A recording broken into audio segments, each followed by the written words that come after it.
김성환의 시사야.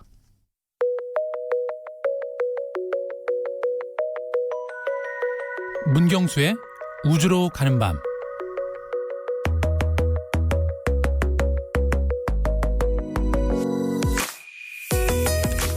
화성에 발을 내디딘 인간 탐험가는 아직 없지만 그 대신에 무인 우주 탐사선이 화성으로 발사됐습니다. 궤도위성, 착륙선, 로버가 풍부한 정보를 지구로 전송해 지구인의 인식을 완전히 바꿔놨습니다. 그렇게 화성 탐사 50년의 역사가 이어져 오고 있습니다. 1960년 구소비에트 연방이 화성 탐사를 위해 스푸트니크 22호를 발사한 이후 수많은 탐사선이 보내졌지만 성공률은 40%밖에 되지 않습니다. 성공률 40%. 화성 탐사는 왜 이렇게 어려울까요? 화성은 지구 달거리의 100배에 이르고 한 치 앞을 알 수 없는 우주 공간에서 8개월 이상 비행을 해야 합니다. 화성 탐사는 늘 어렵고 불가능하다는 전제를 바탕에 깔고 있습니다.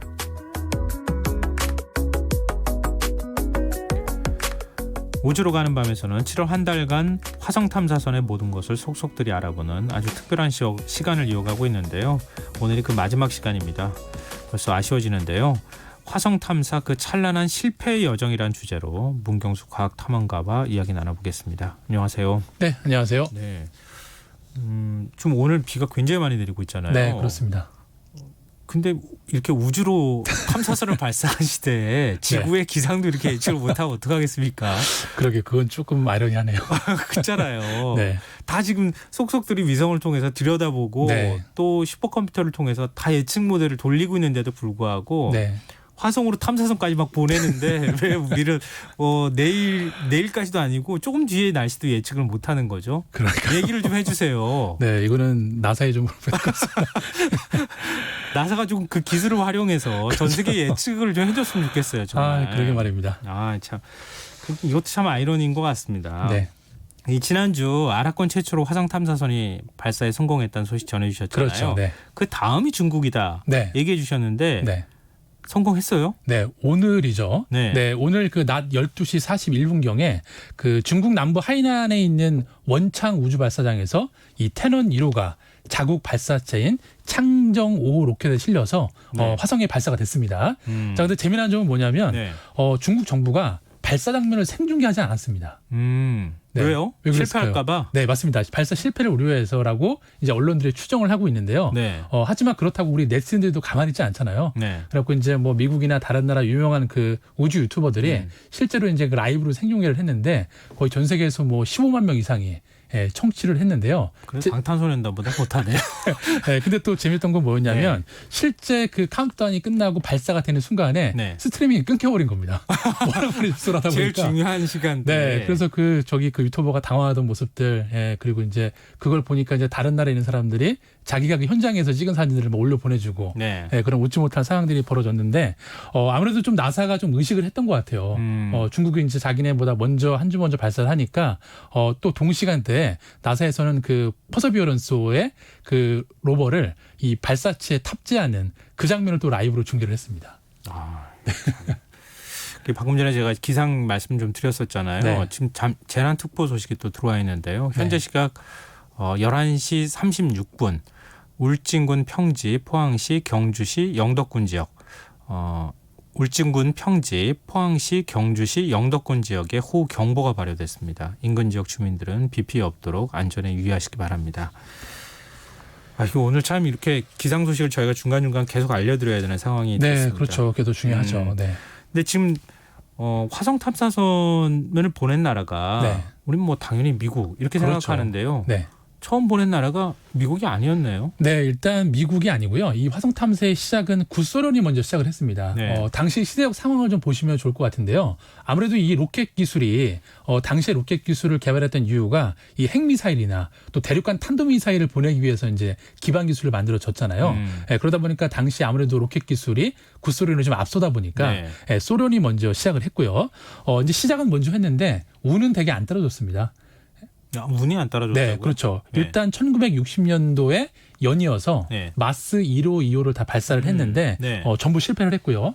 그리고 이제 10년이 훌쩍 지나갑니다. 네. 그래서 71년도에 마스 3호가 무사히 화성 표면에 착륙을 했는데 착륙과 동시에 화염에 휩싸여서 예, 그 우주선이 전소가 됐습니다.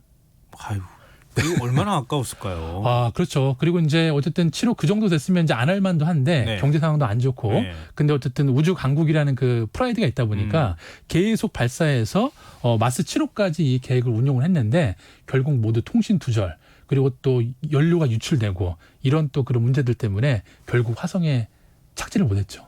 아, 진짜 안타깝네요. 그 먼 화성까지 가가지고 그렇죠. 탐사선이 착지 바로 직전에 다 그렇게 뭐 불나고 뭐 네. 사고 나고 이렇게 해가지고 제대로 이 탐사를 못했다는 거 네, 아니에요? 어찌 보면 자기네가 우주 개발은 시작을 했는데 네. 미국이 일단 아폴로 프로젝트로 앞서 나가니까 거기에 부담을 느꼈는지 계속 자기네는 화성으로 이제 보낸 거죠. 아, 네, 역시 좀 금성 보낸 거는 그 소련이 먼저 보냈죠. 그렇죠. 네, 맞습니다. 금성은 진짜 네네. 성공한 거죠. 네, 맞습니다. 네.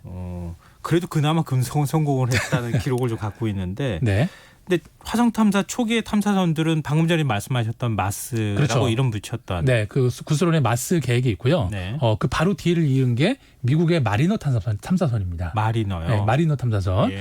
네, 특히 이제 그 이 마리너 탐사선도 초반에 1, 2, 3으로 다 실패를 했는데 네. 이 마리너 4호 같은 경우에는 화성 표면과 9,000km까지 근접을 했습니다. 네. 네, 근접을 해서 당시 마리너 4호가 지구 이외의 다른 행성을 최초로 관측을 하게 됩니다. 네, 근데 재미난 일화가 하나 있는데요. 네. 당시 마리너 4호가 보낸 이 사진의 크기가 200 곱하기 200이었대요. 200 곱하기 200이요? 네, 해상도가. 예. 그러니까 되게 작은 사진이죠. 근데 문제는 뭐냐면 이 전송 200이라고 하면 200mm. 그러니까 우리가 보통 해상도 표기할 때 뭐 1억만 화소 뭐 1000 곱하기 뭐 680 이런 식으로 얘기를 하잖아요. 네네. 네, 그렇게 200 곱하기 200이었는데 문제는 당시의 통신 속도가 초당 8피트밖에 전송률이 안 나왔대요. 초당 8피트면 이게 어느 정도 되는 거죠? 네, 지금이라면 지금 뭐 수백몇 메가를 우리가 받고 있으니까. 네. 네, 그러니까 이 200 곱하기 200 사진을 한 장 내려봤는데도 8시간이 걸렸다고 합니다. 8시간이요? 네, 8시간이요. 네, 그러니까 이제 과학자들이 너무 답답한 거죠. 네네. 네, 이게 화성에 착륙한 것도 아니고 그 화성 표면에서 지나가 버리면 그 화성을 또 못 찍는 거니까. 네. 그러니까 그 전송되는 그 데이터가 너무 답답해갖고 이 과학자들이 픽셀 번호에 따른 그 색상을 파스텔 크레파스로 그림을 그립니다. 아, 직접요? 네, 손으로? 네, 그 이를테면 뭐 63에 어떤 그 픽셀 번호가 왔다. 그럼 63은 검은색이고 그리고 뭐 20번은 분홍색. 네. 네, 이런 식으로 이제 그 매칭 표가 있는데 네. 그걸 모두 핵실을 하다 보니까 화성의 분화구가 보여서 모두 환호성을 질렀다고 얘기를 하고요. 그리고 아직도 그때 그 파스텔 크레파스로 그린 그 화성 탐사 사진이죠. 그림이자 네. 사진이 아직도 지금 나사 제트투진 연구소 복도에 걸려 있어서 네, 그때 어떤 희열을 계속 공유를 하고 있는 거죠. 그러니까 지금 말씀하신 걸 풀면 네. 워낙 작은 사진을 네. 해상도도 낮은 사진이 그렇죠. 왔는데 그걸 확대해도 다 깨져버리니까. 그렇죠. 근데 그 작은 사진에 점을 찍어가지고 보는 거나 마찬가지니까 네, 그 맞습니다. 점을 이 하나의 그 색깔로 인식해가지고 맞습니다. 크게 그렸다고요. 그렇죠. 직접. 그렇죠. 예, 복도에다 과학자들이 다 그렇죠. 이렇게 그린 거죠. 네. 매달려가지고 네네. 크게 그림을 그려보니까 화성이 보이는 거예요. 그렇죠. 분화구도 보이고 화성이 이렇게 테두리도 보이니까 제대로 갔구나. 왜냐하면 그렇게 뭐 수조 달러의 돈을 부어서 보냈는데 네. 아무 결과도 없으면은 이건 정말 앞으로 화성 탐사가 중간에 자주될 수 있으니까 거의 필사적이었죠 이때는. 그렇게 그린 과학자들의 정성이 있었기 때문에 지금 그럼요. 이렇게 성공하고 있는 거 아닌가 생각하는데요. 맞습니다. 네. 그러니까 그러면 처음으로 화성 표면에 착륙에 성공한 탐사선은 네, 어떤 그거는 거예요? 마리너 역시 이렇게 뒤에 번호 붙은 거예요, 아니면 이제 어떻게 된 마리너로 이제 궤도선으로 프로젝트가 끝나게 됐고요. 아. 그리고 이제 1976년도에 발사된 바이킹 탐사선입니다. 거예요? 그건 또 바이킹이에요. 네, 그렇죠. 네. 예, 이 바이킹 탐사선 같은 경우에는 궤도선과 착륙선이 함께 이제 만들어진 케이스인데요. 그래서 이제 이 바이킹 탐사선 착륙선이 이 궤도선이랑 같이 한 달 동안 일단 궤도를 돕니다. 네. 예, 그런 다음에 이제 작동이 원활히 된다라는 걸 확인한 다음에 이 바이킹 착륙선이 이제 화성 표면에 착륙을 한 거죠. 네. 예, 근데 이제 문제는 뭐냐면 사실 그 화성에 착륙을 해서 정말 의미 있는 데이터들을 많이 보내긴 했는데 문제는 뭐냐면 착륙선이다 보니까 이동을 할 수가 없습니다. 아, 그냥 고정으로 딱 이렇게 바퀴가 내려가면 없으니까. 끝나는 거예요. 네, 바퀴가 없으니까 네. 아무래도 탐사를 수행하는 데 제약점이 많았겠죠.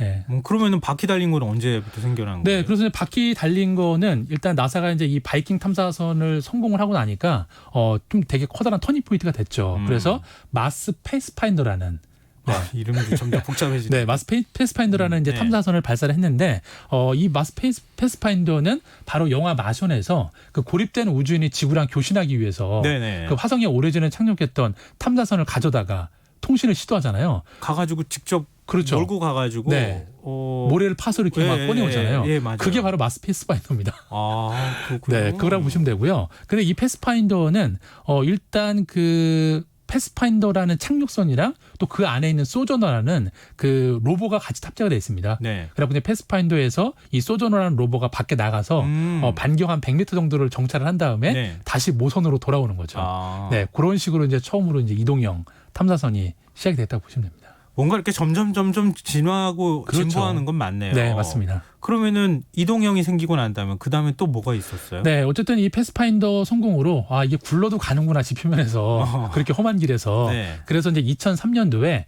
스피릿과 오퍼튜니티 네, 일명 쌍둥이 탐사선이라고 불리는 이 탐사선이 화성에 무사히 착륙을 했고요. 네. 이때부터 이제 그 모선 없이 그냥 탐사 로버가 스스로 가동하면서 화성의 표면들을 이제 종횡무진 탐험을 했다고 보시면 되는데요. 네. 근데 문제는 뭐냐면 이렇게 이동과 연구 기능을 동시에 이제 한 로버에 장착을 하다 보니까 이 탐사 로버의 무게가 올라가는 겁니다. 네, 그러니까 아무래도 착륙하는데 더 신경을 쓰이게 되는 거죠. 그렇죠. 네, 기존에는 그냥 낙하산 한번 펼친 다음에 에어백에 넣어서 통통 튀겨들 정도로 중량이 가벼웠는데 네. 이게 거의 뭐 이제 무게가 이제 몇백 킬로씩 돼 버리니까 네. 그래서 이제 이때부터 이제 역추진 기술이 본격적으로 도입이 됩니다.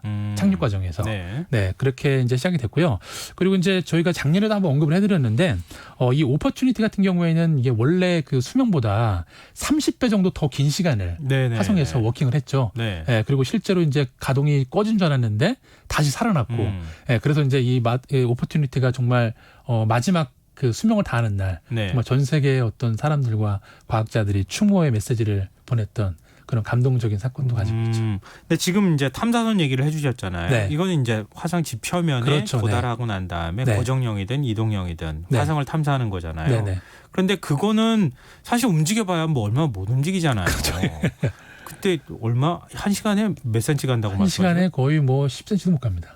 그러니까요. 네. 아무리 20년이라 그래도 얼마를 갖겠어요. 그렇죠. 근데 이 궤도선 같은 경우에는 네. 탐사선 말고 네. 화성 주변을 도는 네네. 그건 화성을 아주 정밀하게 찍고 관찰할 수 있잖아요. 네, 일단 상공에서. 그 궤도선도 이제 이후에는 이제 기술이 발달해서 뭐 고성능 카메라들이 달려서 이제 정밀하게 관측을 했는데 네. 일단은 그 궤도선 같은 경우에는 이 착륙선이나 로버를 보내기 위한 그런 교두보 역할이 더 강했습니다. 네. 네, 그래갖고 최초의 이 궤도선은 96년도에 발사된 마스 글로벌 서베이어가 첫 번째 그 화성 궤도에 안착한 궤도선이라고 보시면 되고요.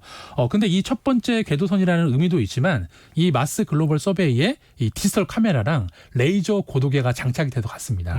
네, 그래서 아무래도 훨씬 더 정밀하게 화성의 지형을 이렇게 입체적으로 관측을 했다고 보시면 되고요. 그리고 이제 그 이후에 이제 어쨌든 성공을 했으니까 그 뒤를 이어서 뭐 마스 오디세이라든지 또 뭐 2003년에는 또 유럽에서 최초의 궤도선인 마스 익스프레스를 또 발사를 하게 돼서 본격적인 궤도선의 시대가 열린 거죠. 네, 그렇군요. 지금 또 기상특보가 들어와 있는데요. 부산 도시하천 동천이 범람했다는 속보가 들어왔습니다. 부산 도시하천 동천이 범람했다는 소식 전해드립니다. 인근 아파트 주민 등 50명이 지금 대피한 상황이라고 하는데요. 오늘 저희가 부산 지역에서 들어오는 문자나 이런 것도 계속 소개해드렸지만 부산 지역 침수 피해가 지금 심각한 것으로 보입니다. 상당히 비가 많이 내리고 있기도 하고 거의 도심에 물이 잠겼다는 소식까지 들어오고 있거든요. 굉장히 걱정스럽습니다. 더 추가 피해가 나지 않았으면 좋겠습니다. 저희 프로그램 시간이 이렇게 길게 남지는 않았지만 재난특보가 또 들어오는 대로 전해드리도록 하겠습니다. 화성 탐사선의 성공률이 40%밖에 안 된다고 하는데 이게 정말이에요? 네, 일단 이 성공률이라는 거는 궤도선과 착륙선 그리고 로버 통틀어서 네. 이 성공률이 40%밖에 안 되는 건데요. 그냥 수치로 말씀을 드리면 지난 50년 동안 47대가 발사를 했는데 네. 성공한 거는 24대밖에 없습니다. 네, 근데 왜 그런 문제들이 생기냐면 네. 일단 60년대 같은 경우에는 지구 궤도를 벗어나는 것 자체가 어려웠고요. 네. 그 다음부터는 너무 거리가 멀다 보니까 통신 문제가 생겨서 우주에서 실종되는 경우가 경우가 많았습니다. 네, 근데 이제 90년 들어서는 아무래도 이제 이동형 로봇들이 등장을 하면서 무게가 무거워지니까 이 착륙 과정에도 실패하는 경우가 되게 많아졌죠. 예, 하지만 그냥 궁극적으로 가장 어려운 거는 일단 예측할 수 없는 이 우주 공간을 네. 8개월 이상 비행을 한다는 거. 이게 가장 큰 그러네요. 리스크죠. 네. 그러네요. 무슨 일이 있을지 어떻게 알겠습니까? 네, 맞습니다. 엄청나게 많은 변수들이 있으니까요. 네. 그럼 미래의 화성 탐사선은 어떤 모습으로 진화하게 될까요? 네, 사실 제 생각에는 우리가 상상하는 그 모든 것들이 될 것 같은데요. 이제 그런 맥락에서 말씀을 드리면 다음 주에 발사하는 이 나사의 퍼서비어런스가 아주 네네. 중요합니다. 거기에 일전에 말씀드린 것처럼 화성 탐사 드론이 장착돼 가잖아요. 네네. 이제 최초로 이제 화성 대기에서 드론을 비행하는 거기 때문에 이게 성공을 하면 이제 정말 지표면을 이동하는 로버에서 화성 전체를 자유롭게 날아다니는 드론이 아니라 무인 정찰기 같은 것까지 등장을 할 수가 있는 거죠. 앞으로 그런 드론 한 100대씩 뽑아가지고 그렇죠. 확 화성 주변을 전부 촬영하고 찍고 네. 이렇게 해가지고 정보를 보내는 이런 시대가 올 수도 있겠군요. 그렇죠. 이제는 뭐 정말 새로운 시대가 열리겠죠. 네.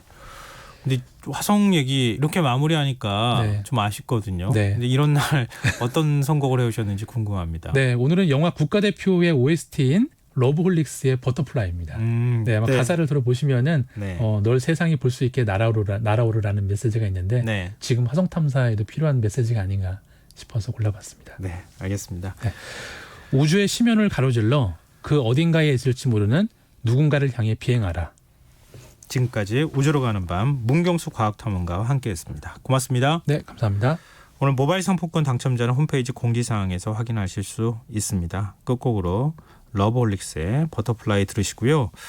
지금 호우특보가 발효된 곳들도 굉장히 많고 부산 지역 비 피해 상황도 좀 심각한데요. 지금 비 피해 없도록 위험 지역에 계시는 분들은 안전한 곳으로 대피하시고 기상 상황에 계속 기울여 주셨으면 좋겠습니다. 지금까지 시사평론가 김성환이었습니다. 고맙습니다.